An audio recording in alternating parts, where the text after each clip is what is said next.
In this topic, we'll discuss common poultry diseases and health management practices that you can observe in raising organic chicken.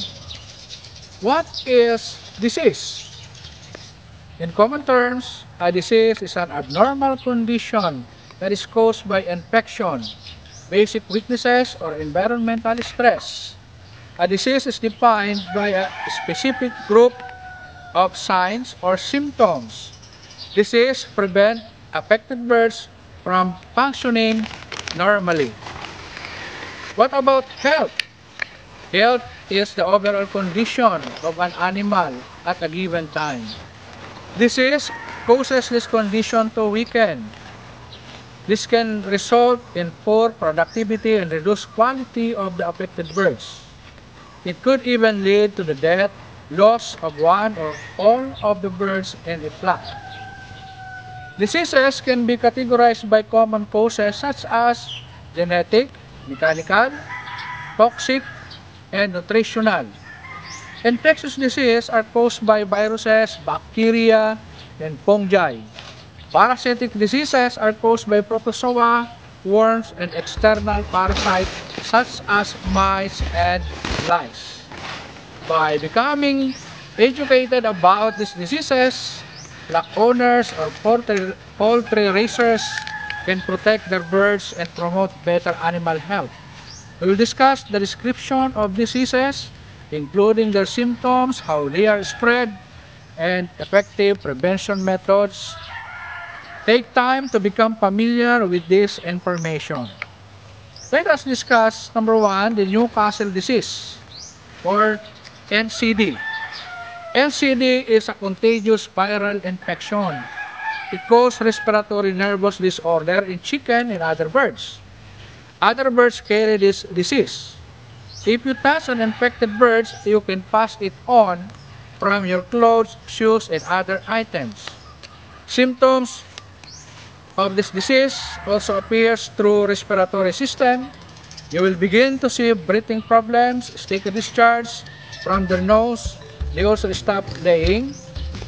Legs and wing become paralyzed and their neck twisted.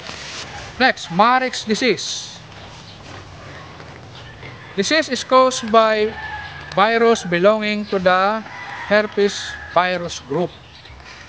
They actually obtain the virus by breathing in pieces of shed skin and feather from an infected chick. Symptoms more common in younger birds that are usually under the age of 20 weeks. Their iris turns gray and they no longer respond to light. Leg weaknesses, paralyzed. Birds to rest on their breast with one leg forward and other backward. Next, chronic respiratory diseases or CRD. The organism Mycoplasma gallisepticum causes this condition. Symptoms: disease start with poor laying and weak chicken. As it progresses, coughing, sneezing, breathing problems, sticky discharge from the nose, swollen joint, and possible death.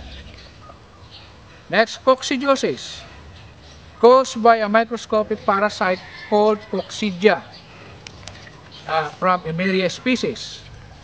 It is transmitted through the dropping from infected birds. Symptoms include loss, dropping. You will also notice bloody or watery diarrhea, weight loss, and ruffled feathers in your chicken. Next, you have avian malaria, obtained from mosquito bite. Symptoms: severe anemia, extreme leg weaknesses, nervous sign like twisting of head, greenish yellow, or greenish white diarrhea. Next, smallpox. Avipox virus causes this disease. Poultry carrying this virus can spread it to the poultry through wounds. It can even spread it to the nearby poultry houses.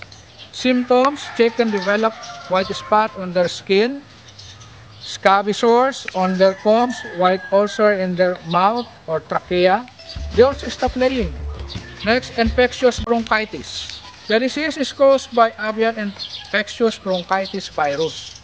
Infectious bronchitis is a viral disease and will travel quickly through air.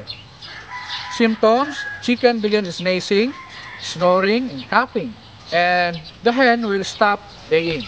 Next, we have also infectious coryza. These are common diseases of poultry. The disease is caused by a bacterium known as Haemophilus gallinarum. Outbreaks usually result from introduction of infected or carrier birds into a flock. The chicken can get this disease through contaminated water and contaminated surfaces. Symptoms: head become swollen, their eyes will literally swell, and their gums will swell. Then a discharge will begin to flow from their eyes and noses. They stop laying and will have moisture under their wings.